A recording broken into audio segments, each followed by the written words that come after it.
Assalamualaikum warahmatullahi wabarakatuh.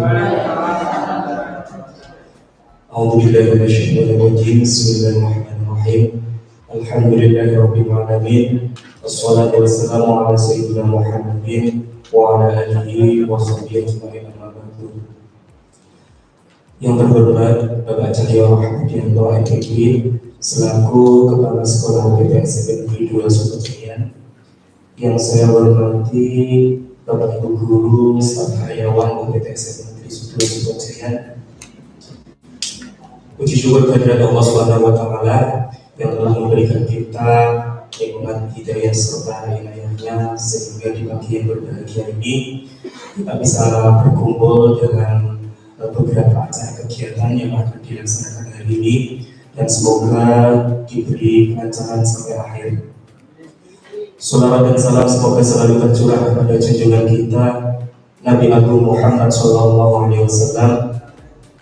Semoga kita semuanya yang ada di sini kelak akan mendapatkan syaratnya di yaumil qiyamah.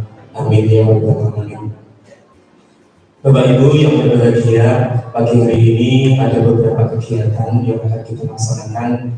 Yang pertama adalah ada beberapa info kegiatan. Kemudian yang kedua workshop diseminasi budaya positif. Kemudian ada nanti koordinasi SRC.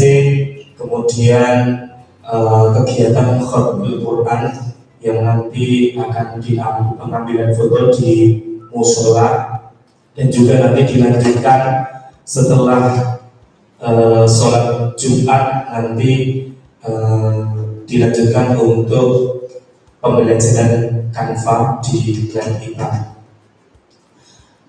Bapak Ibu yang saya hormati, untuk pagi hari ini mari kita buka dengan membaca umum kitab. Semoga apa yang kita laksanakan mendapatkan ridho dari Allah Subhanahu wa Ta'ala.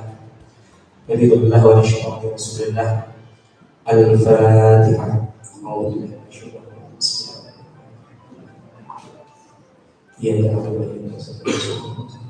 Terima kasih Pak Yudin selaku pembawa acara, dan alhamdulillah puji syukur kehadiran Allah Subhanahu wa Ta'ala, di mana pada kegiatan hari ini, di pagi hari ini kita masih diberi kesehatan untuk berkumpul di sini. Meskipun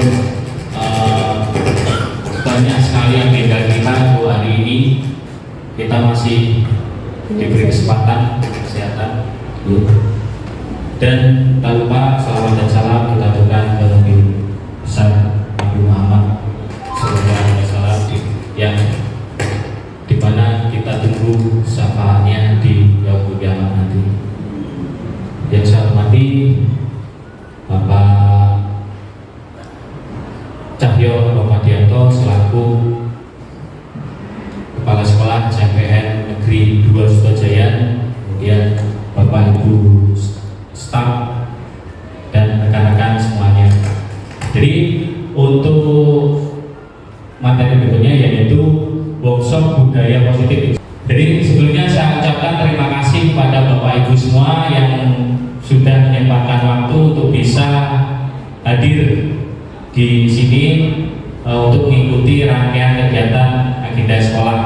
Salah satunya adalah workshop budaya positif, dan nantinya diteruskan dengan workshop aplikasi pembelajaran interaktif menggunakan Canva dan sedikit tentang artificial intelligence.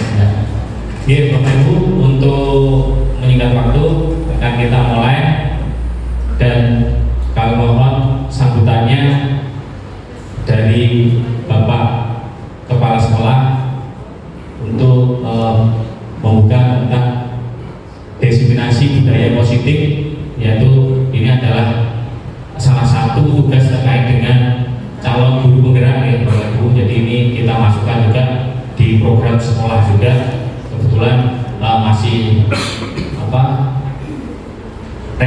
dengan program-program sekolah, jadi kita masuk. Untuk waktu saya persilakan Pak. Terima kasih Pak Saudara. Bapak Ibu, berkaitan dengan budaya positif ini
mengawali kegiatan workshop kali ini yang merupakan bagian dari program ini, kita akan mengenal lebih jauh untuk kemudian bersama-sama kita terapkan di lembaga sekolah kita tercinta SMP Negeri 2 Sutojaya. Dan alhamdulillah penanaman budaya positif ini sudah kita lakukan bersama-sama, hanya perlu ditingkatkan, juga kebersamaannya perlu dilanjutkan. Kepada Pak Chandra kami sampaikan terima kasih, semoga ini tidak berhenti hanya dalam program saja, bisa berkembang menjadi kebiasaan perubahan paradigma baru di lembaga sekolah kita dalam bersama-sama mendidik anak-anak yang telah diamanahkan kepada kita. Untuk itu, dengan mengucap Bismillahirrahmanirrahim, diseminasi budaya positif di SMP Negeri 2 Sutojaya dalam kegiatan workshop pada hari ini saya nyatakan dimulai. Terima kasih. Assalamualaikum warahmatullahi wabarakatuh. Waalaikumsalam. Terima kasih Pak Cahyo. Menanggapi sedikit sebelum saya mulai, insya Allah untuk budaya ini akan terus saya lakukan, dan kebetulan dalam waktu 1 tahun ini kegiatannya langsung bertumpuk ya. Jadi ini sebenarnya sudah saya buatkan juga aplikasi, saya sudah jadi sama Tarung bikin aplikasi, ternyata kena terus akhirnya mandek terus Pak. Terus sehingga insya Allah nanti setelah program-program ini dengan penambahan ilmu yang saya dapat, aplikasinya akan berjalan, dan nantinya saya menginginkan kerjasama semua Bapak Ibu guru semua, dan nantinya aplikasi informasi kita insya Allah akan saya kembangkan lebih besar lagi untuk mendukung kita. Yang jelas yang tidak merepotkan kita nih Bapak Ibu, saya mencari seperti itu. Baik Bapak Ibu, jadi kita masuk di workshop budaya positif, yaitu ini adalah program aksi nyata diseminasi budaya positif yang kita lakukan di SMP 2 Sutojaya. Nah, ini saya hanya tidak ingin menggurui Bapak Ibu guru semua, hanya ingin menularkan apa yang sudah saya pelajari di modul guru penggerak selama kurang lebih 2 bulan. Ini alhamdulillah hari ini adalah terakhir untuk modul 1. Jadi ada modulnya ada 3, ini modul 1, jadi kurang 2 modul lagi. Ini jadi mohon kerjasama. Baik Bapak Ibu, mohon maaf saya berdiri.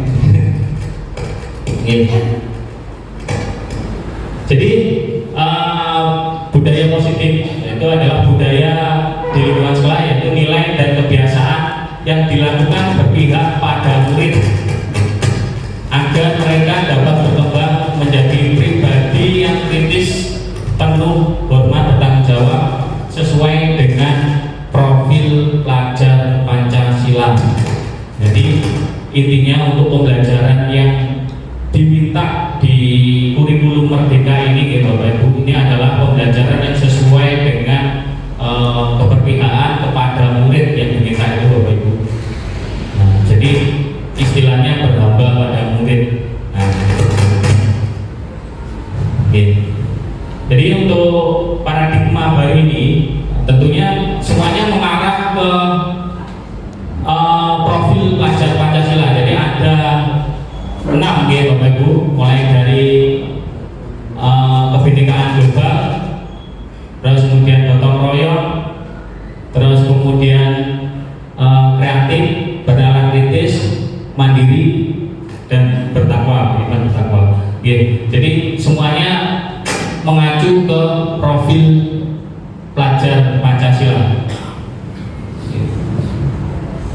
Nah, konsep budaya positif. Jadi konsep budaya positif ini adalah suatu rancangan di mana ini wajib dimiliki oleh semua guru gitu Bapak Ibu. Jadi untuk mewujudkan paradigma tersebut ini ada konsep inti budaya positif, di mana yang pertama yaitu disiplin positif, yang kedua adalah memahami motivasi dan perilaku manusia, kemudian yang ketiga adalah kebutuhan dasar manusia itu apa saja, terus posisi kontrol seorang guru, kemudian yang kelima membuat keyakinan kelas atau sekolah, kemudian yang terakhir yaitu penerapan segitiga restitusi dalam penyelesaian masalah. Jadi enam-enamnya ini paling tidak kita tahu, meskipun saya yakin kita semua di sini itu tanpa adanya ini dulu, ternyata kita juga sudah melaksanakan. Nah ya, jadi sebagian memang sudah melaksanakan, tapi ada beberapa yang ilmu yang saya tambah saya dapat di sini. Nah, yang pertama disiplin positif. Kalau kita ngomong tentang disiplin positif, ya, mungkin Bapak Ibu bisa memberikan tanggapan disiplin itu apa sih kalau menurut Bapak Ibu? Monggo beli. Menurut saya disiplin itu mentaati peraturan yang ada. Mentaati peraturan yang ada. Namun, menurut Bu Lili yaitu mentaati peraturan yang ada. Ada lagi yang mau berpendapat disiplin positif itu apa? Mungkin Bu Andini, Bu, bisa memberikan tanggapannya tentang disiplin positif. Biasanya kalau BK itu kan, monggo Bu.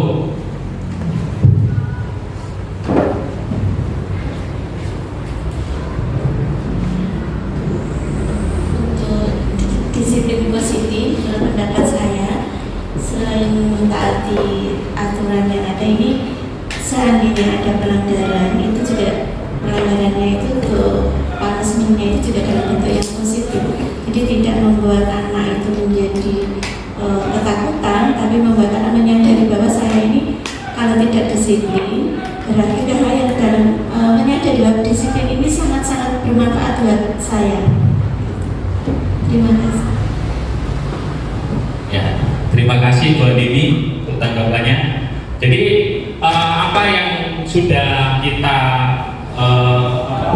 pikirkan tentang disiplin positif itu apa ya? Sebenarnya disiplin positif itu berasal dari kata disiplina ya, yang berarti ini mengacu pada disiplin diri yang memiliki tanggung jawab terhadap yang dilakukan berdasarkan nilai-nilai yang dipunyai ya. Jadi disiplin ini merupakan salah satu cara penerapan disiplin yang bertujuan untuk menumbuhkan kesadaran serta memberdayakan peserta didik ya, tanpa ada imbalan. Jadi kalau dilihat dari sini, disiplin berasal dari kata disiplina yang artinya belajar, jauh dari kata peraturan sebenarnya. Ya, dari situ disiplin itu kita belajar untuk bisa membawa anak, menuntun anak supaya dia itu sadar diri tanpa ada dorongan dari luar. Jadi tumbuh dari dirinya sendiri. Nah, yang kedua yaitu memahami motivasi perilaku manusia. Jadi perilaku manusia ternyata kita melakukan sesuatu itu ternyata ada beberapa alasan Bapak Ibu. Ya. Yang pertama yaitu untuk menghindari ketidaknyamanan. Yang kedua untuk mendapatkan imbalan. Dan yang ketiga untuk menjadi orang yang memiliki yang mereka inginkan dan menghargai diri sendiri. Nah, jadi kita lihat mengacu dari situ, nah, kita itu coba ketika kita melaksanakan sesuatu, ini kira-kira yang dilakukan anak-anak itu gara-gara apa Bapak Ibu?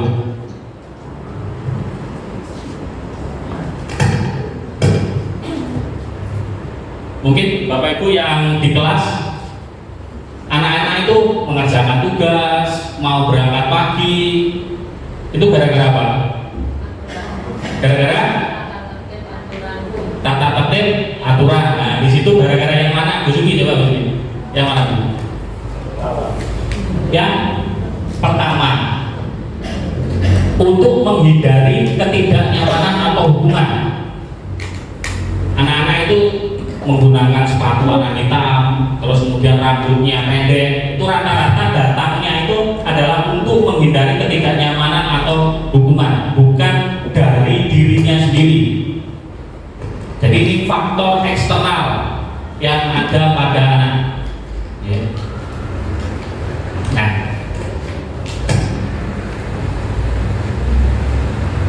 jadi motivasi kita mendorong anak-anak untuk bisa menjadi orang yang mereka inginkan. Ya. Dia bisa menghargai dirinya sendiri dengan nilai-nilai yang mereka punyai, yang mereka percaya. Jadi kita harus bisa mendorong anak-anak itu datangnya itu kesadaran bukan dari luar, tetapi dari diri anak itu sendiri. Nah, jadi kita perlu menghindari hukuman atau pemberian penghargaan yang berlebih agar faktor motivasi eksternal itu terminimalisir. Jadi memang benar-benar dari dalam diri. Ternyata kalau dari modul yang saya pelajari Bapak Ibu, itu pemberian penghargaan itu ternyata juga merupakan hukuman Bapak Ibu.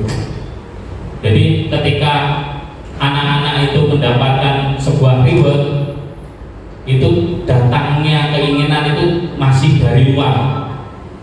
Ya. Nah ini, jadi untuk penyelesaiannya sekarang itu ditawarkan ya ada beberapa untuk penyelesaian masalah.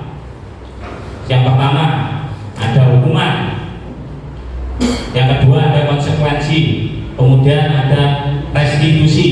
Nah, hukuman itu apa? Hukuman itu sifatnya tidak terencana, kemudian murid tidak tahu apa yang terjadi, kemudian bersifat satu arah. Nah, ini bisa berupa hukuman fisik ataupun psikis. Kalau konsekuensi itu cirinya terencana, disepakati sesuai peraturan, kemudian murid tetap dibuat tidak nyaman, kemudian sikap guru selalu memonitoring murid, itu konsekuensinya. Jadi kalau konsekuensi itu pasti ada stimulus, antara kaitan stimulus dan respon. Kalau anaknya contoh berbuat menumpahkan air, konsekuensinya apa? Berarti anak-anak harus ngepel, itu konsekuensi. Tapi kalau hukuman, nggak pakai seragam, nggak pakai atribut, kamu ulangi lagi. Jadi tanpa ada pembelaan dari siswa. Tapi kalau yang ketiga yaitu restitusi, nah, itu proses untuk menciptakan kondisi bagi murid untuk memperbaiki kesalahan. Ya. Proses kolaboratif yang mengajarkan murid itu mencari solusi sendiri. Nah, nanti di sini di restitusi ini anak itu diajak ngobrol untuk mencari solusi. Nah, nanti seperti apa nanti ada contohnya nih.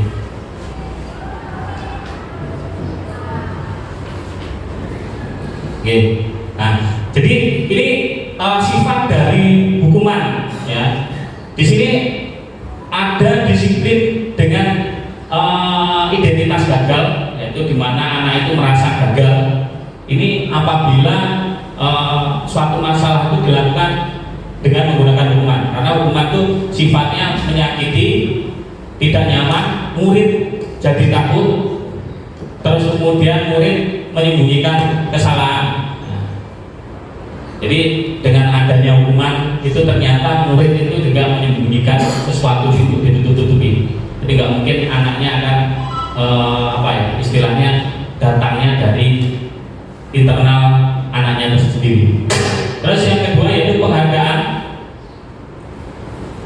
Penghargaan itu ternyata juga tidak efektif, Bapak Ibu. Tidak efektifnya gimana? Ketika ada sebuah kita kasih sesuatu namanya murid kita kasih berupa barang.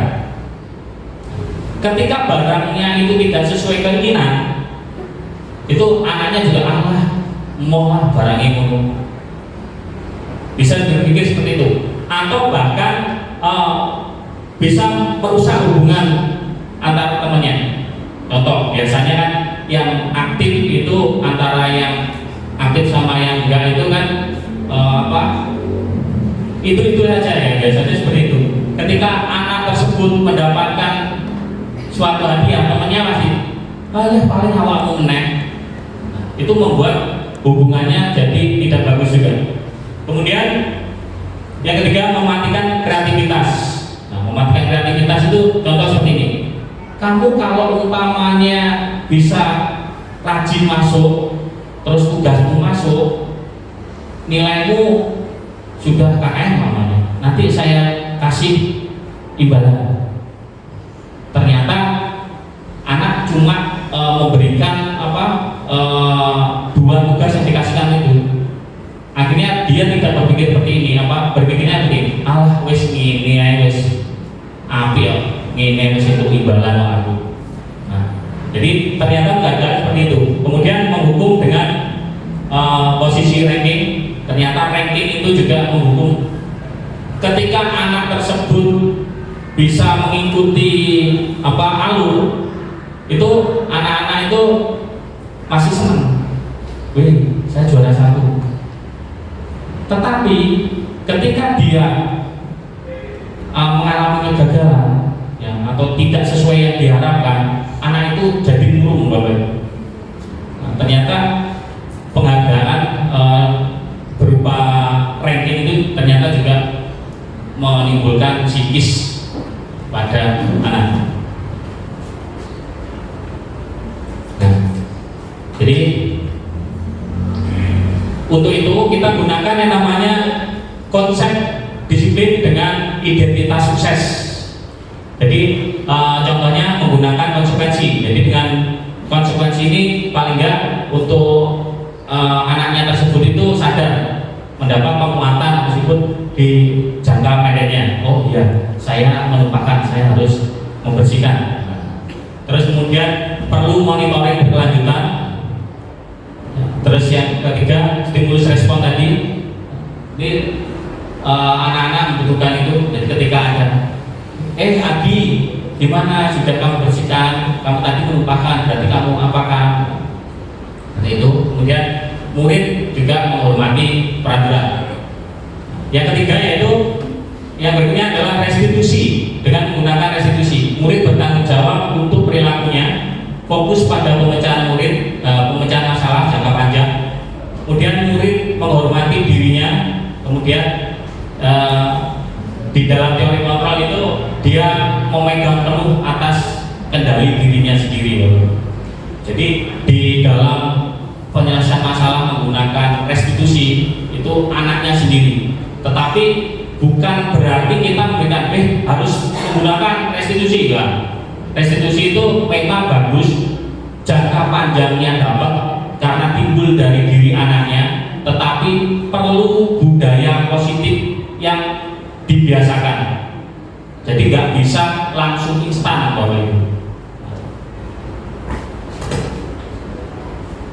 Nah, ini contoh hukuman dan konsekuensi. Nah, ini contoh. Mencatat 100 kali di dalam buku kalimat saya tidak akan terlambat lagi. Itu hukuman atau konsekuensi?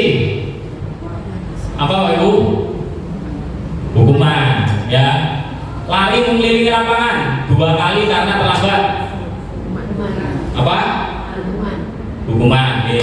Terus kemudian murid diminta push up 15 karena tidak menggunakan masker? Apa? Hukuman. Nah, terus menggantikan kertas temen yang dicoret-coret. Apa? Konsekuensi. Ya. Terus membersihkan tumpahan air di meja, konsekuensi, ada sebab akibatnya. Terus kemudian lari lapangan basket 2 kali karena terlambat 10 menit di pelajaran PJOK. Itu apa? Ayo apa ini? Nah, kalau ini bisa hukuman, bisa konsekuensi, karena kalau umpamanya guru olahraganya itu memang sudah lari-lari kan berarti masih ada hubungannya dan kaitannya. Kita harus bisa membedakan. Terus kemudian yang ketiga adalah kebutuhan dasar manusia. Ternyata ini ada 5 kebutuhan dasar yang harus dimiliki oleh manusia tanpa kita sadar ini loh. Yang pertama yaitu bertahan hidup. Contohnya apa? Makan, pakaian, tempat tinggal, keamanan, kesehatan. Itu manusia, setiap manusia itu memerlukan itu ternyata Bapak. Kemudian yang kedua, kasih sayang. Kasih sayang atau rasa diterima. Ketika murid itu di dalam kelompoknya tidak diterima, contoh ada kelas mengucilkan temannya, dia merasa tidak sefrekuensi, karena tidak sefrekuensi dia merasa kasih sayangnya kurang, akhirnya dia juga bisa berbuat sesuatu yang tidak diinginkan juga. Terus kemudian yang ketiga yaitu penguasaan. Nah, ternyata tiap orang ya, khususnya anak-anak itu juga memerlukan penguasaan. Di situ ada harga diri ya, harga diri, keinginan untuk dianggap memimpin. Makanya kita lihat ketika anak-anak itu menguasai sesuatu materi yang dipelajari, dia pasti cenderung menonjol. Dia cenderung menonjol. Terus kemudian yang ketiga, yang keempat yaitu kebebasan. Kebebasan itu terkait dengan mandiri, memiliki pilihan mencoba hal baru dan mampu mengendalikan dirinya.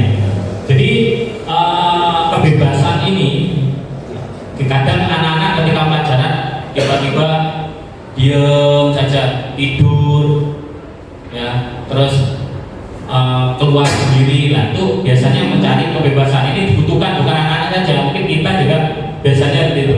Terus kemudian yang lanjutnya yang kelima yaitu kesenangan. Nah, kesenangan ini berkaitan dengan bermain, humor. Nah, jadi kalau umpamanya kita itu tidak salah satu saja tidak terpenuhi, ini biasanya kita bisa berbuat yang bisa bertentangan dengan apa yang sudah kita yakini. Nah, jadi 5 ini harus seimbang Bapak Ibu. Jadi kita harus mengetahui anak-anak itu yang dibutuhkan yang mana, apakah kasih sayang, penguasaan, kebebasan, ataukah kesenangannya. Itu harus kita mengetahui. Ya, selanjutnya yaitu posisi kontrol seorang guru.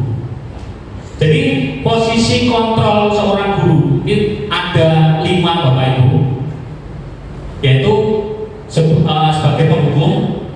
Kemudian yang kedua, pembuat merasa bersalah. Kemudian yang ketiga yaitu sebagai teman. Yang keempat, pemantau atau manajer. Nah, di sini kita lihat Bapak Ibu, ketika kita sebagai penghukum, contoh sebagai penghukum, patuhi aturan yang berlaku di sekolah, berdiri di depan. Ini contohnya ada kasus siswa yang tidak pakai atribut. Ketika kita memberikan posisi kita sebagai penghukum, dan kita menyuruh, kamu berdiri di depan, tanpa ada siswa itu pembelaan diri. Nah, Tuh anak-anak itu di hatinya itu merasa nggak seneng Bapak Ibu, bahkan dendam Bapak Ibu. Oh Pak ini, oh Ibu ini. Jadi ketika kita memposisikan diri sebagai penghukum, itu terjadi seperti itu di posisi anaknya merasa nggak senang, bahkan dendam. Kemudian yang kedua yaitu pembuat merasa bersalah. Contoh, ya, berapa kali Bu Guru, Pak Guru memberitahu kamu kok tetap seperti itu, kamu gak kasihan saya, kamu gak kasihan ibumu, kamu gak kasihan bapakmu, dia sudah capek-capek mencari uang untuk kamu. Nah, ketika kita sebagai pembuat merasa bersalah, ini kita lihat anaknya. Ketika anaknya itu sensitif, dia akan merasa dirinya itu gagal, dan kemudian tidak bisa berkembang. Ya, karena aduh aku ini loh repotnya sopo-sopo. Akhirnya dia berpikir seperti itu, sehingga potensi dirinya itu tidak bisa muncul. Ya. Terus kemudian sebagai teman itu contoh, kita memposisikan kita itu sebagai temannya. Contohnya di sini, ayolah yang tertib, buat Bu Guru bangga, kali ini tidak apa-apa kamu salah. Ini biasanya kalau kita memposisikan sebagai teman, itu anak itu manut banget Bapak Ibu biasanya. Kalau kita rangkul, kita sering ajak omong-omongan itu manut, tapi ada efeknya.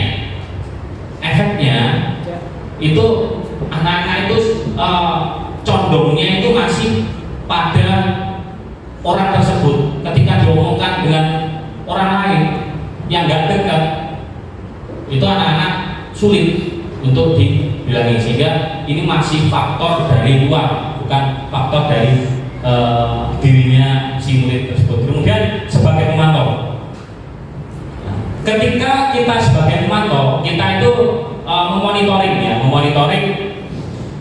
kamu sudah melanggar aturan, ya. Terus konsekuensinya apa? Itu berdasarkan dari data yang ada Bapak Ibu. Kalau kita sebagai pemantau, ya, aturannya A, kamu sudah melakukan yang mana? Dari sini anak itu masih faktor dorongannya bukan dari dalam, tetapi masih dari luar, ya. Terus yang terakhir yaitu sebagai manajer. Sebagai manajer itu contoh, apakah kamu melakukan kesalahan, kira-kira apa yang bisa kamu perbuat untuk perbaiki masalah tersebut. Nah, itu contohnya seperti itu. Jadi posisi kita itu ada 5 ini. Nah, kita yang paling sering itu menggunakan yang mana Bapak Ibu? Yang paling sering itu menggunakan yang mana Bapak Ibu? Yang paling sering kita menggunakan ya, nah paling teman. Yang paling sering lagi pembunuh, yang paling sering ya. Kemudian sebagai teman, untuk sebagai manajer itu juara sekali. Nah, nanti kita lihat ya.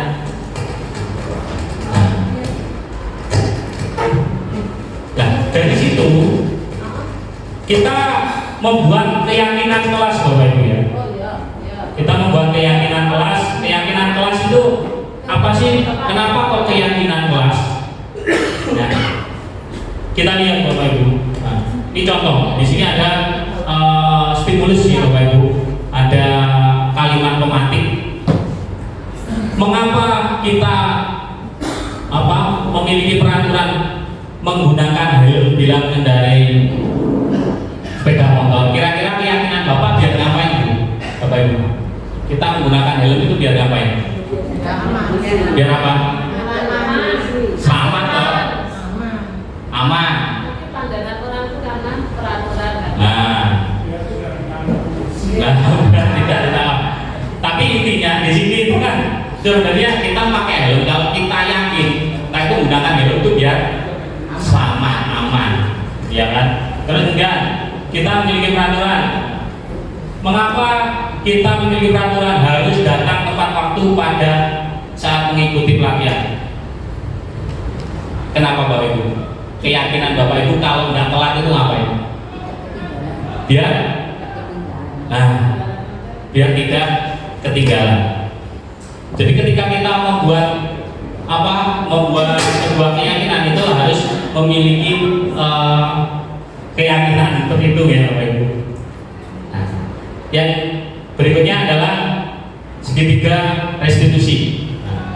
Segitiga restitusi ini Bapak Ibu yaitu proses menciptakan kondisi murid yang tadinya itu gagal menjadi ke disiplin positif Bapak Ibu. Jadi anaknya itu bisa kembali pada kelompoknya mereka dengan karakter yang lebih kuat.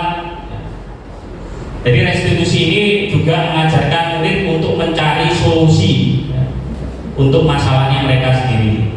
Nah, jadi ada 3 proses dalam 3 restitusi ini. Yang pertama adalah menstabilkan identitas, yang kedua adalah validasi tindakan yang salah, dan yang ketiga adalah menanyakan keyakinan. Nah, kita lihat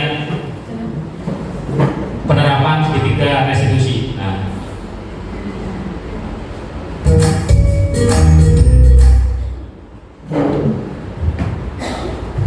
Passive intrinsic, sehingga penanaman nilai-nilai kebajikan dapat tumbuh dan berkembang menjadi suatu kebiasaan positif yang akhirnya membentuk karakter diri.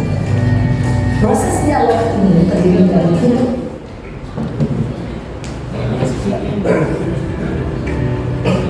Nah, ini contoh ya, contoh penggunaan penyelesaian menggunakan segitiga restitusi.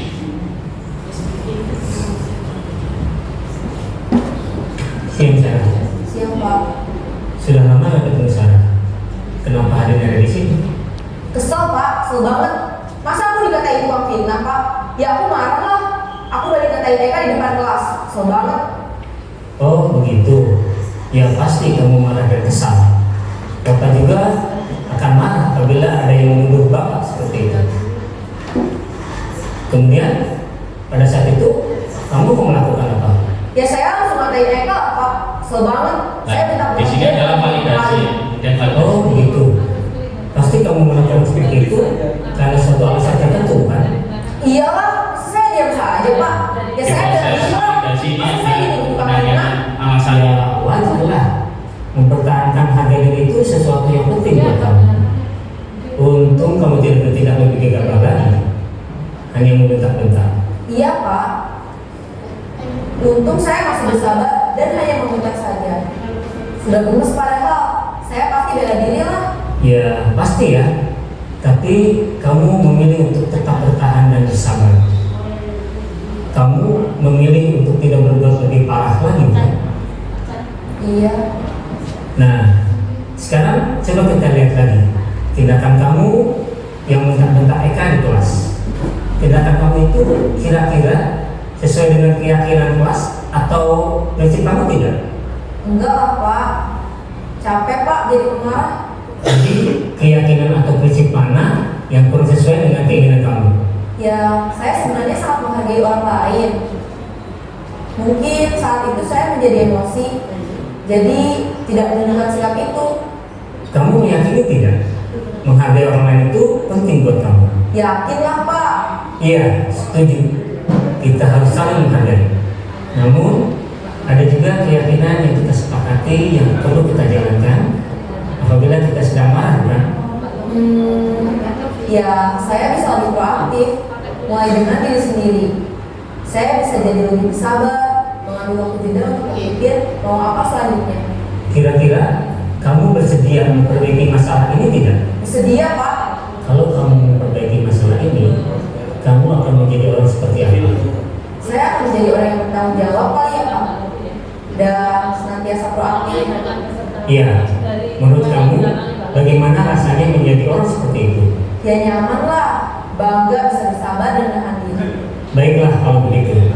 Yuk kita pikirkan bagaimana memperbaiki masalah ini.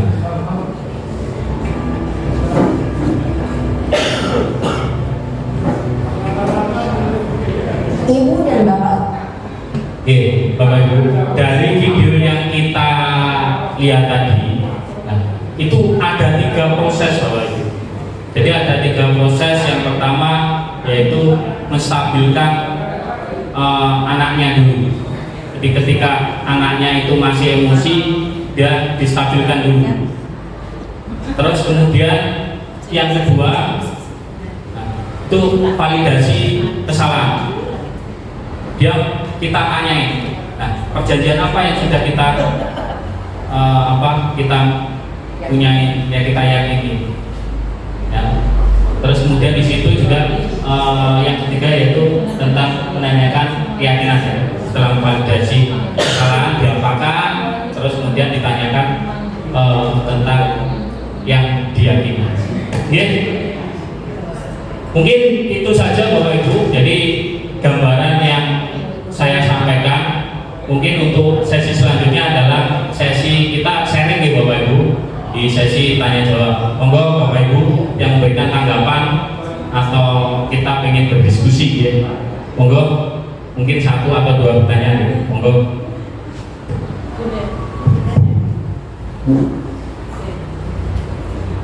Silakan Bapak Ibu kalau ada yang ditanyakan.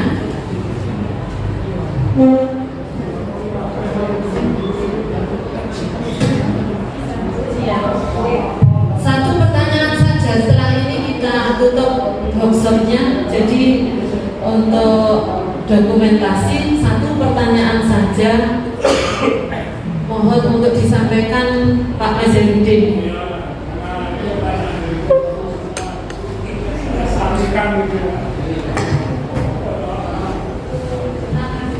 Terima kasih Mas Chandra sebagai pemateri. Kita doakan nanti Mas Chandra lancar di tahap berikutnya. Amin. JGP lulus, dan hari ini menurut peraturan nomor berapa saya lupa, JGP angkatan 9, 10 diproyeksikan menjadi pimpinan sekolah. Ya, itu yang baik Mas Chandra ya. Oke. Semakin yakin, semakin banyak ilmunya. Itu harapan kami yang orang-orang tua ini. Saya memanggil Pak Jamal.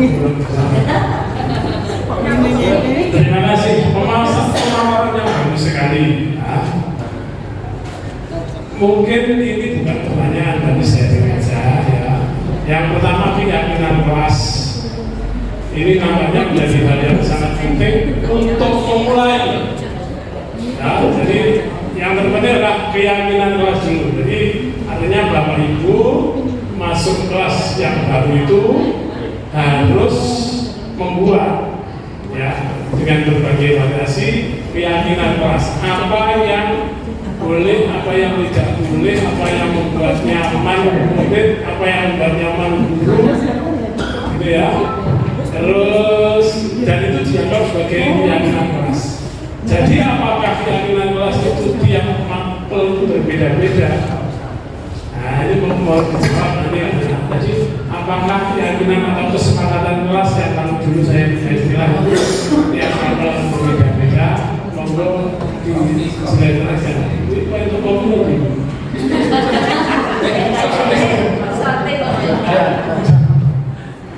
Jadi begitu, monggo Mas Chandra dijelaskan. Terima kasih, ini mewakili semua Bapak Ibu. Yang kedua adalah kita sering berposisi sebagai hakim ya gitu ya. Guru ini sering berposisi sebagai hakim. Apakah ini salah? Tentu tidak. Ada beberapa kitab yang saya baca. Ya, soalnya aku melakukan Al-Quran ngomongin kitab, saya modul. Istilahnya dari modul. Tentu saja boleh kita menghukum asalkan hukuman itu betul-betul dipahami sebagai konsekuensi yang logis ya. Konsekuensi logis itu gini. Ini saya beri contoh. Kemarin saya secara fisik itu menampar anak. Ini kalau di pelajaran berat tidak boleh nih. Tapi saya ngomongkan ya. Ini saya kira yang terakhir saya gitu. Menampar anak. Karena apa? Karena kesalahan atau dia melanggar kesepakatan kelas, karena di situ ada nomor berapa itu tidak boleh berkata-kata kotor gitu ya. Nah, dia misul-misul gitu ya. Dan temannya melaporkan dan saya juga mendengar. Langsung saya ajak anak ke depan kelas. Depan kelas, saya suruh menyaksikan apa yang dia katakan tadi akan melanggar kesepakatan kelas. Ya, apakah kamu pernah mendengar kalau ada hal yang dilanggar saya akan bertindak secara fisik? Jadi ini harus disepakati dulu. Jadi kalau anak-anak itu berkata yang tidak sopan, tidak sesuai dengan kesepakatan kelas, di akhir kesepakatan saya suruh tulis guru berhak menindak secara fisik dan terukur kepada anak. Nah itu tadi singkatnya saya langsung tampar mulutnya 3 kali atau 2 kali. Nah tapi akhirnya saya jelaskan, saya tidak menampar tidak benci kamu, tapi saya benci kata-kata yang keluar, dan kata-kata yang keluar dari mulutmu. Apakah kamu memahami ini? Ya, saya suruh merenung, jangan dijawab dulu. Coba kamu pikir ya. Iya Pak. Terus apa tindakan selanjutnya? Saya nggak ulangi. Nah, itu yang saya lakukan. Barangkali nanti bisa sharing. Jadi pertanyaan pertama tadi, kesepakatan kelas itu apakah berbeda-beda? Ya, silakan sharing bisa. Nah, sharing gitu Bapak Ibu. Terima kasih Pak Maziruddin atas tanggapannya dan masukannya. Jadi seperti ini dari pertanyaan Pak Maziruddin tadi, apakah setiap kelas itu atau setiap pelajaran itu berbeda-beda? Tentunya yang namanya keyakinan itu sesuai dengan kesepakatan yang sudah disepakati oleh kelasnya tersebut.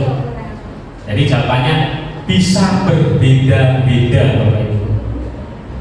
Ya, jadi kesepakatan apa yang kita yakini untuk kita laksanakan. Ya, bahkan tadi ada hukuman yang dilakukan oleh Pak Maziruddin karena memang sudah disepakati. Karena sebuah peraturan yang sudah kita sepakati dan kita yakini bersama, itu anak itu lebih paham dan lebih menghargai daripada peraturan yang datangnya dari satu anak saja. Jadi seperti itu. Oke. Jadi nanti kita ajak Bapak Ibu semua untuk membuat keyakinan untuk bisa kita sepakati bersama murid Bapak Ibu. Insya Allah dengan seperti itu nanti murid itu akan tidak melakukan itu datangnya dari dirinya sendiri, karena dia yang sudah mensepakati peraturan tersebut. Oke, mungkin ada lagi Bapak Ibu. Mas. Oke. Oke, terima kasih Bapak Ibu. Mungkin untuk kesepakatan ini saya banyak belajar dari Pak Maziruddin dan memang benar-benar terbukti mujarab ketika membuat kesepakatan dengan siswanya sendiri juga benar-benar menyepakati. Ketika contoh saja ketika datang pada jam pelajaran itu anak-anak tepat waktu, benar-benar tepat waktu, karena memang ada kesepakatan dari situ. Oke, mungkin untuk hari ini, untuk workshop hari ini cukup sekian. Saya ucapkan terima kasih pada Bapak Ibu semua. Untuk selanjutnya saya serahkan ke pembawa acara untuk penutupan. Saya akhiri apabila ada kesalahan yang saya sengaja atau tidak sengaja, saya mohon maaf. Wabillahi taufiq wal hidayah. Wassalamualaikum warahmatullahi wabarakatuh. Waalaikumsalam.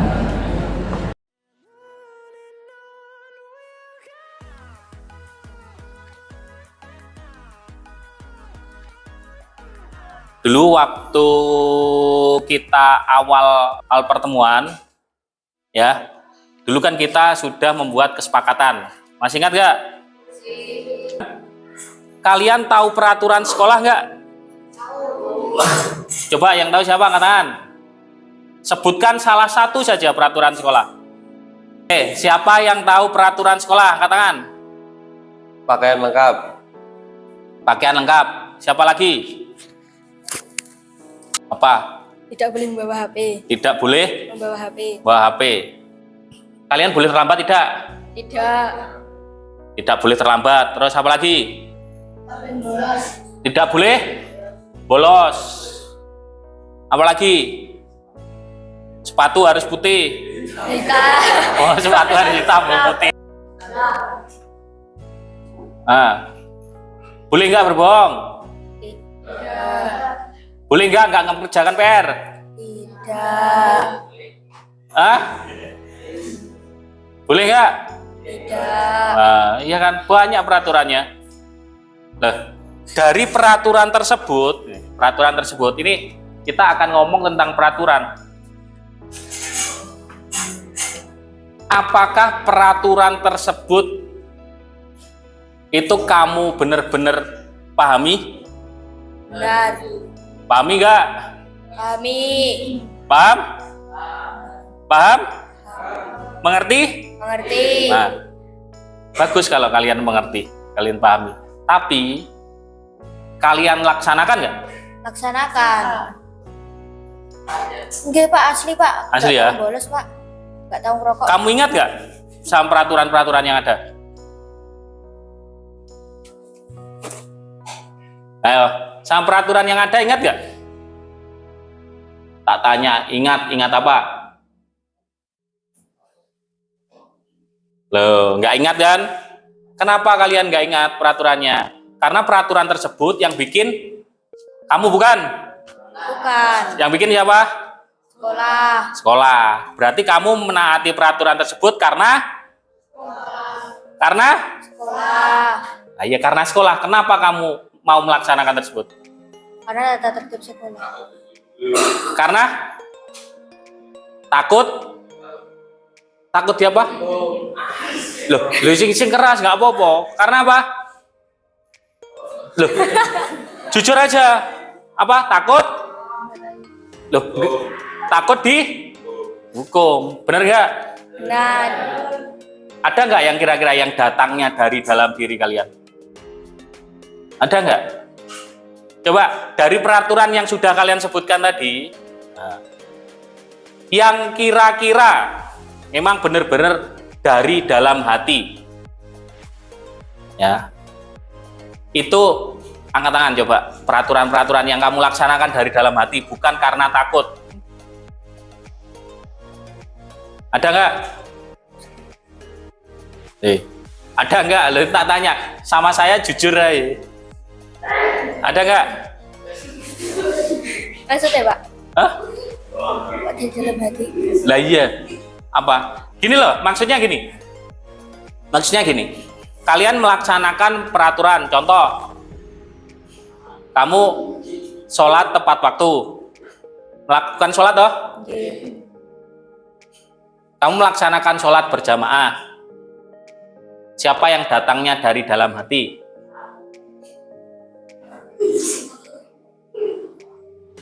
Loh, siapa? Angkat tangan coba. Yang benar-benar loh, jujur. Oh, nggak ada.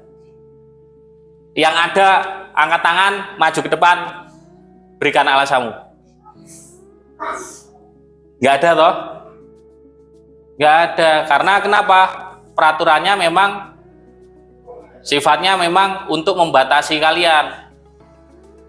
Tapi dari peraturan tersebut itu bukan datang dari diri dalam diri kalian sendiri. Paham toh? Nah, sekarang kita akan membuat sebuah keyakinan kelas yang nanti kita sepakati. Jadi ini ya seperti peraturan, tetapi datangnya bukan dari pihak sekolah, tapi dari pihak diri kalian sendiri. Bisa dimengerti? Bisa dimengerti? Nah, kalau bisa dimengerti, ini aturan mainnya. Nah, nanti kalian membuat kalian membuat peraturan atau sekolah impian atau umpamanya kalian memiliki angan-angan dalam impian kalian, sekolah yang enak itu seperti apa? Datang tepat waktu, boleh nggak? Boleh. Nah, berarti umpamanya peraturannya yang kamu ketahui, tidak boleh datang tepat waktu. Tulisan kamu umpamanya di dalam diri kamu ada tulisan seperti itu. Tidak boleh rambutnya gondrong atau rambutnya harus pendek, tulisan sesuai dengan apa yang ada di dalam diri kalian sendiri. Tidak boleh mengganggu temennya. Kelas selalu bersih. Nah, terus kemudian apa lagi? Impian-impian kamu itulah apa lagi? Tidak boleh mengejek orang tua. Tidak boleh Mengejek orang tua. Mengejek orang tua. mengejek orang tua. Lah, seperti itu kalian tulis ya nanti ya. Umpamanya tidak boleh mengganggu temennya, tidak boleh bullying, tidak boleh mengolok-olok, selalu datang tepat waktu. Ya, kamu tulis. Paham? Paham? Paham. Oke, kalau paham, nah sekarang ini akan saya nyalakan, kita akan tulis bareng-bareng. Ini nanti kesepakatan atau keyakinan yang kita sepakati, nanti saya minta tanda tangan ke kamu. Kita sepakati bareng-bareng, kita tanda tangani bareng-bareng, ya. Terus kemudian benar-benar kita laksanakan. Mamanya jujur, iya Pak, saya jujur. Ya, tidak boleh berbohong. Nah, terus kemudian apa lagi? Seragam, rambut, apa lagi?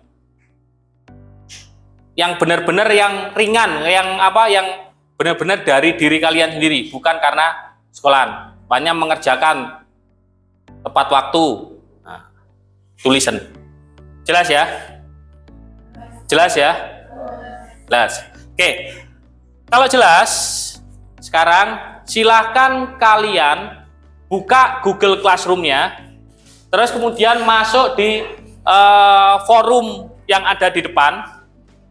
Masuk di forum yang ada di depan. Nah, terus kemudian silahkan kalian ketik di sticky note. Caranya gimana? Oke, silahkan masuk dulu di link yang sudah saya share tadi. Link yang saya share, silahkan dibuka. Bukan. Nah, bukan.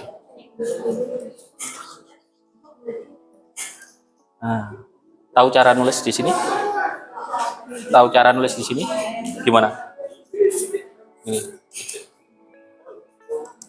Ya.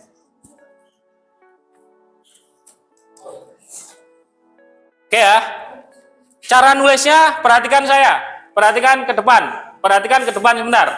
Cara nulisnya kalian klik di sini. Kamu di halaman kedua ya. Coba di halaman kedua. Coba diklik di halaman kedua. Oke, sudah? Ini kan ada panahnya toh. Diklik di halaman 2. Saya akan nulis seperti ini. Cara nulisnya seperti ini. Ini ada di bawahnya panah, kamu lihat ya. Ini ada tulisan sticky note. Kamu klik seperti ini. Saya nulis umpamanya keyakinan kelas. Nah, ini warnanya juga bisa diganti-ganti. Ya, jadi warnanya juga bisa diganti-ganti. Oke, jelas ya? Jelas. Kalau sudah di save ya, telah nulis di save. Kalau sudah semua, nanti silahkan kalian taruh di sebelah kiri kanannya ini ya. Nah, kalian nggak boleh mengganggu punyanya temennya. Jadi kita sepakati. Jelas? Jelas. Balik jabat lunas lah.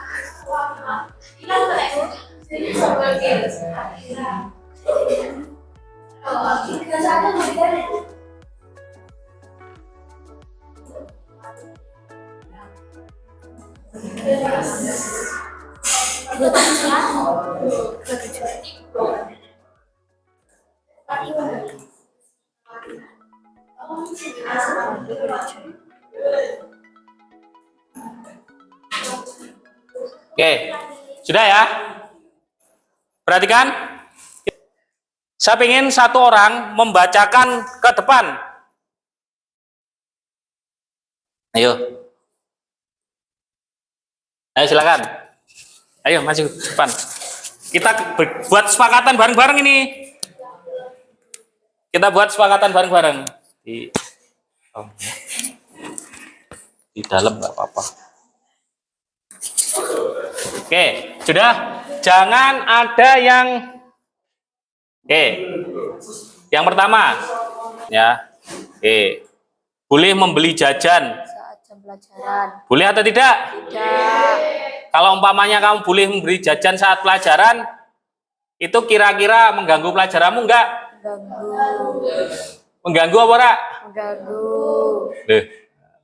Berarti ini kaitannya sama Tanggung jawab. tanggung jawab. Terus kemudian Rambut boleh. rambut boleh apa enggak? Tidak.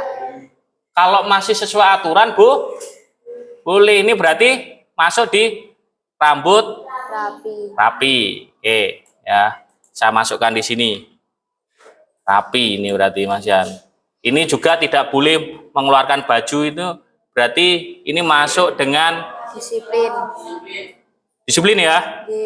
Disiplin. Oke, masukkan disiplin. Terus berpakaian rapi, berarti masuk di mana ini? Disiplin. Disiplin. Terus tidak boleh membawa, ini tanggung jawab. Terus Harus memakai atribut yang lengkap. ini terkait dengan Disiplin. disiplin, berarti masuk di disiplin ini. Terus Tidak boleh makan saat jam pembelajaran. Ini apa kaitannya sama tanggung jawab? Oke, tak masukkan sama kok. Terus kemudian baju tidak, ini sama disiplin. Rambut ini sama, rapi berarti. Oke, ini dulu apa ini? Tidak boleh berbohong. Tidak boleh berbohong berarti Sopan. kita sendirikan ya. Sopan sama tidak boleh berbohong itu beda loh. Kalau sopan tuh omong, berarti ini jujur ya. Ini kejujuran. Oke, kira-kira bisa jujur nggak? Bisa. Oke. Seragam harus lengkap. Di mana ini? Disiplin. Terus kemudian pulang sekolah jam 12. Nah, ini sama dengan disiplinnya ini. Terus selalu menjaga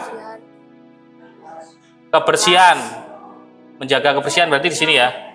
Menjaga kebersihan. Terus seragam harus sesuai dengan jadwal. Ini disiplin atau tanggung jawab? Disiplin. Tanggung jawab atau disiplin? Disiplin. Bisa masuk tanggung jawab atau disiplin ya ini ya.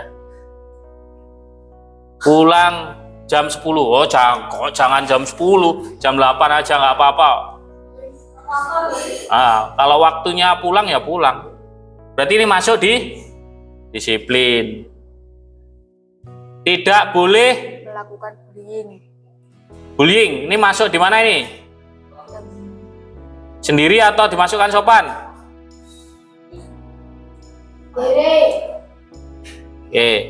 Sendiri ya. Rambut tidak boleh, ini berarti rapi. Menjaga kebersihan itu di sini. Tidak membuang. Nah, sepatu harus Warna hitam. ini disiplin kaitannya. Terus ini jam kos, ini tanggung jawab ini. Terus kemudian tidak mengganggu. Mana tadi? Nah, terus tidak bolos, ini kaitannya dengan disiplin. Oke. Terus kemudian bentar ya.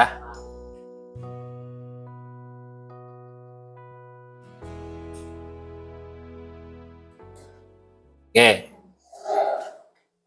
Kita sudah memiliki 1, 2, 3, 4, 5, 6. Ini tidak boleh bullying, ini masuk di mana ini? Masuk di mana? Tanggung jawab.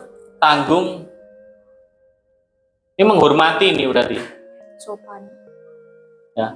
Sopan tuh ngomong. Ini menghormati sama sopan disamakan nggak? Samakan. Oke ya. Kita sepakati aja.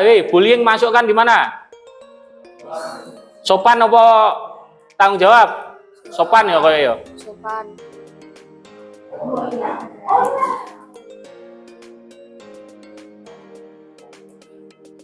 Oke. Bisa dimengerti? Bisa. Kita sudah bikin apa ini? 1, 2, 3, 4, 5, 6 ya. Nah, sekarang kita rubah yang tidak boleh berbohong. Nah, ini kita rubah. Kita rubah kata-katanya. Berarti rambut selalu Rapi. nggak boleh ada kata-kata tidak. Selalu rapi.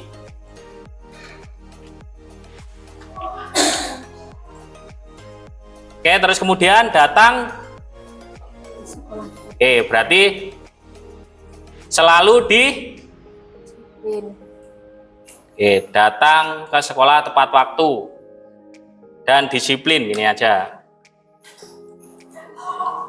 Terus menjaga kebersihan, tanggung jawab, sopan kepada guru dan teman-teman ya. Bisa nggak? Bisa. Terus selalu Jujur. berkata. Jujur. Nah, berarti selalu berkata jujur. Kita ganti nih.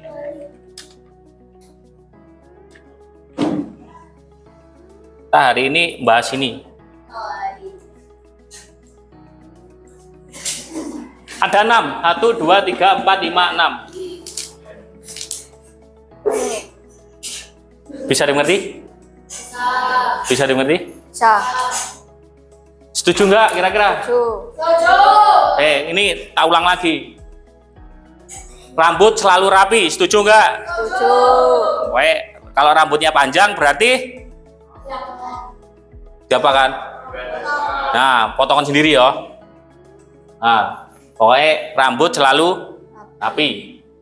Apa ini? Datang ke sekolah. Datang ke sekolah tepat waktu. Berarti waktu belajar, khususnya pelajaran saya ya, harus disiplin. Bisa nggak kira-kira? Bisa. Apa nih? Jaga kebersihan. Menjaga?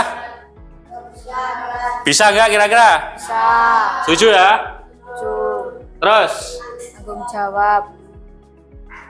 Bisa tanggung jawab nggak? Bisa. Jadi kalau umpamanya ada tugas, berarti harus dikerjakan. Ini terkait dengan tanggung jawabmu loh ya. Terus apa ini? Sopan kepada guru dan Teman-teman. nggak boleh ngolok-ngolok temennya. Ya, berarti selalu kalian sopan sama guru dan temennya. Paham ya? Paham. Yang terakhir, Selalu berkata jujur. selalu berkata jujur. Bisa dimengerti? Bisa. Nah, oke. Kalau bisa, ya, dari kesepakatan 6 kesepakatan ini dari buahnya ternyata mengerucut jadi 6. Sekarang kita akan buat kesepakatan ini untuk ditempel ya di kelas kita nanti. Kita tempel di kelas. Kita buat melalui Canva. Nah, contohnya gimana? Nih, saya bukakan Canva-nya dulu.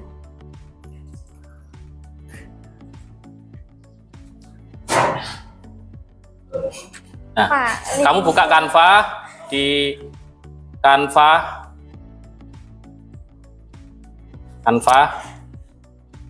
Nah, nanti silahkan kalian buat tulisannya keyakinan kelas, terus ditulis dari 6 tadi, jujur, menjaga kebersihan, sopan, tanggung jawab ya. Oke. Paham toh? Paham. Paham? Paham. Oke, kalau paham sekarang silahkan kalian buat di Canva, dan nanti ada beberapa orang yang saya minta untuk bikin di kertas untuk ditulisi. Jelas ya? Jelas. Oke, silahkan dikerjakan. Terus kamu ya apa itu? Oh. Ret.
Sambil mengerjakan ini, nanti yang itu kita taruh di website. Yang ini perhatikan dulu, kita sepakati bersama. Ini keyakinan kelas kita, bukan peraturan, tetapi ini harus kita lakukan. Kan kita kan sudah komitmen untuk melaksanakan ini biar bisa kondusif. Nah, sekarang kita tanda tangani untuk dijadikan kesepakatan kelas kita. Setuju tidak? Setuju. Ya, sepakati. Ini nanti akan saya upload di website kamu juga. Jelas ya? Oke, sekarang saya tanda tangani mulai dari saya di bawah ini ya. Nanti bawahnya kasih nama panggilan.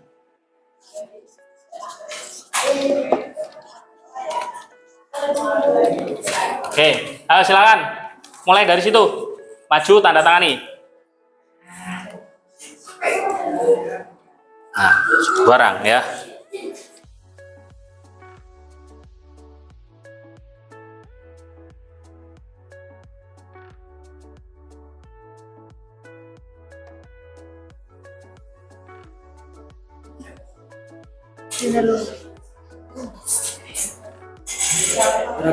Ya. Oke, perhatikan. Kita sudah membuat kesepakatan keyakinan kelas, ya, yang sudah kita sepakati bersama. Nah, sekarang kita akan membaca bareng-bareng. Setuju ya? Setuju. Nah, maju depan. Syutingan konco-koncomu sing ngomong setuju itu. Ya, mulai dari saya. Kamu yang bacakan, ikuti ya. Diikuti ketika ketua kelas. Ini jadi nanti selalu ingat dan kita laksanakan. Paham ya? Nah, ayo yang pertama baca mulai dari sini ya. Terus red gini ya. Kami selalu jujur. Ikuti. Kami selalu jujur. Terus. Kami bisa bertanggung jawab. Kami bisa bertanggung jawab. Kami selalu disiplin dan tepat waktu. Kami selalu disiplin dan tepat waktu. Kami selalu sopan. Kami selalu sopan. Kami selalu menjaga kebersihan. Kami selalu menjaga kebersihan. Kami selalu rapi. Kami selalu rapi. Nah ya. Oke, dari hal tersebut semoga kita bisa melaksanakan ya. Oke, terima kasih. Semoga enggak hanya dalam omongan, nanti akan saya share di Google Classroom kalian ya. Silakan kembali ke kelas. Saya akhiri. Assalamualaikum warahmatullahi wabarakatuh. Waalaikumsalam warahmatullahi wabarakatuh. Ya, silakan.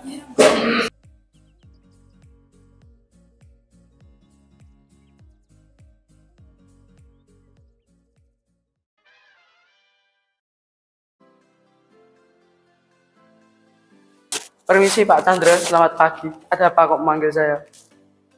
Faisal. Ya Sal, silahkan duduk dulu Sal. Ya Pak, terima kasih Pak. Sal. Oke Sal. Kira-kira kamu tahu nggak Bapak panggil di sini? Tidak tahu Pak. Nah, Iya Pak. ini Sal. Kemarin dapat laporan dari Ibu Guru Piket ya. katanya kamu sering terlambat.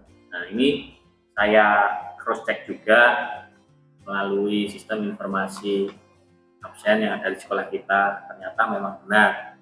Oke, benar kamu sering terlambat. Ya Pak. Kita masuknya jam berapa Pak? Jam 7:30 Pak. Masuknya setengah 8. Ayo masuknya jam berapa? Jam 7 Pak. 7. Terus kamu masuk jam? 7:30. Menurutmu kamu masuk jam 7:30 itu salah nggak? Salah Pak. Ya, mungkin gini Sal. Saya tahu ya berbuat salah atau kamu melakukan kesalahan itu terlambat itu manusiawi. Jadi kamu harus bisa memperbaiki. Ya. Mungkin Bapak dulu juga pernah seperti itu terlambat. Tapi yang terpenting kita harus bisa belajar dari kesalahan yang sudah kita perbuat dan berusaha untuk memperbaiki. Jadi kita harus bisa memperbaiki. Oke, Faisal, kira-kira kamu mau nggak untuk memperbaiki kesalahan kamu? Ya Pak, mau Pak. Kalau kamu mau, kita cari solusinya bareng-bareng ya. Ya Pak. Oke. Mungkin di sini saya mau tahu dulu, Faisal, alasan kamu kenapa akhir-akhir ini kok sering sekali kamu datang terlambat? Saya setiap pulang sekolah niku selalu begadang Pak. Hingga larut malam bermain handphone Pak. Main handphone aja? Nggih. Kenapa main handphone? Buat cari hiburan Pak di media sosial sama game. Yang paling sering main? Game. Ya. Oke. Nah, kamu sampai jam berapa gitu? Sampai larut malam Pak. Biasanya tengah malam bisa tembus. Bisa tembus? Iya, jam lewatin. Iya. Terus dari orang tua juga nggak ada yang mengingatkan? Sering diingatkan Pak. Terus? Saya lupakan. Itu ya. Oke, kamu datang terlambat. Mungkin itu sesuai nggak dengan kesepakatan keyakinan kelas yang sudah kita perbuat di kelas dulu? Tidak Pak. Kamu nggak tahu lah ya sebenarnya. Kira-kira kamu melanggar kesepakatan yang mana itu? Kedisiplinan Pak. Kedisiplinan. Nah. Oke, menurut kamu disiplin itu penting atau tidak? Penting Pak. Pentingnya seperti apa? Karena bisa melatih saya untuk melakukan hal yang jujur dan bertanggung jawab Pak. Ya, setuju Faisal. Karena dengan kamu bisa disiplin, itu bisa melatih kamu tanggung jawab dan bisa menghargai orang lain. Dan tugas-tugasmu tidak akan ketinggalan lagi. Bersedia kamu? Bersedia Pak. Kalau kamu bersedia, apa mungkin yang bisa kamu perbuat untuk memperbaiki kesalahan itu? Saya berjanji untuk memasang alarm pada pukul 5 pagi agar tidak datang terlambat lagi Pak. Hanya memasang alarm? Iya Pak. Kalau kamu malamnya main game? Saya berjanji tidak mengulangi lagi Pak. Bener? Bener Pak. Berarti kamu sudah mengulangi untuk bermain game, terus kemudian memasang alarm. Mungkin selain itu ada nggak orang di rumah yang bisa untuk membantu memperbaiki? Mungkin ibu Pak. Oke, jadi kamu juga pesan sama ibumu kalau nanti kamu bangun siang untuk dibangunkan. Setuju Sal ya? Setuju Pak. Jadi silakan nanti jangan diulangi lagi, jangan main game, kemudian pasang alarm dan minta bantuan ibu. Oke ya, itu yang mencari solusi kamu sendiri. Harap kamu bisa menempati dari apa yang sudah kamu bilang tadi. Ya, oke. Baik Faisal, terima kasih untuk kerjasamanya. Mungkin Bapak hanya menanyakan seperti itu saja dan jangan diulangi lagi ya. Ya Pak. Ya. Silakan kembali ke kelas. Makasih, Ya. Pak.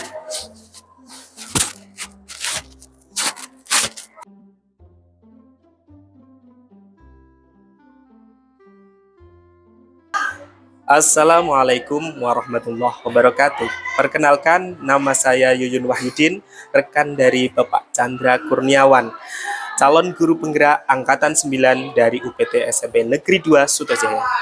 Sebelumnya saya ucapkan terima kasih telah melakukan diseminasi tentang budaya positif di UPT SMP Negeri 2 Sutojaya. Saya merasa sangat beruntung dan terinspirasi oleh upaya diseminasi budaya positif yang dilakukan oleh Pak Chandra ini. Melalui aksi nyata yang dilakukan Pak Chandra, saya mendapatkan kesempatan untuk mendapat pengetahuan baru tentang disiplin positif, diantaranya mengenai nilai kebajikan dalam membuat keyakinan kelas dan posisi kontrol guru dalam menangani kasus pada siswa, serta bagaimana menangani kasus siswa dengan menggunakan segitiga restitusi. Semoga dari apa yang sudah saya dapat ini bisa membawa dampak yang signifikan bagi saya dan lembaga. Terima kasih Pak Chandra, sukses terus dan tetap semangat. Wassalamualaikum warahmatullahi wabarakatuh.